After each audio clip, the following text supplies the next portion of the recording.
Mazur, my question is, what role should a father play towards the tarbiyat of his daughters?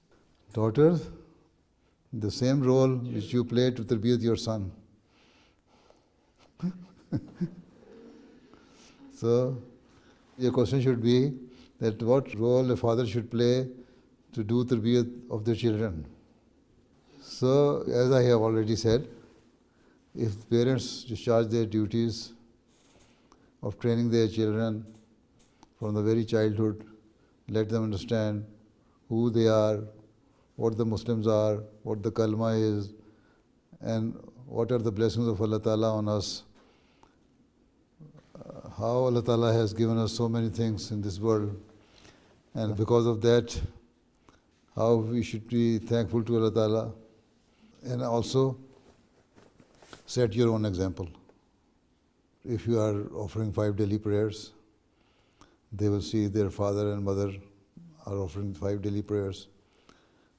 So they are discharging their religious duties of offering prayer. They owe to Allah Ta'ala. If you are reading the Holy Quran, they would know that you are reading the Holy Quran.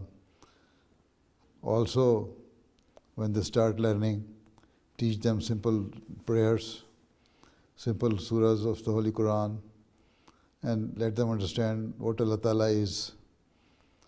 In this way, you put some religious thoughts in their mind, right? And at the same time, set your own example.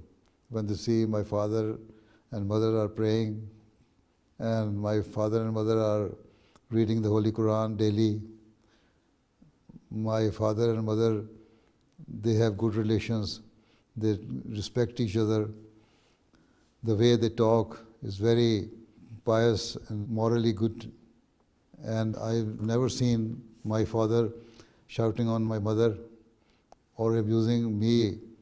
So these are the things which the children observe, and whatever they observe, they practice.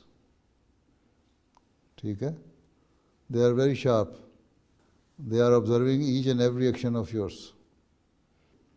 So the only training is your own action and deed.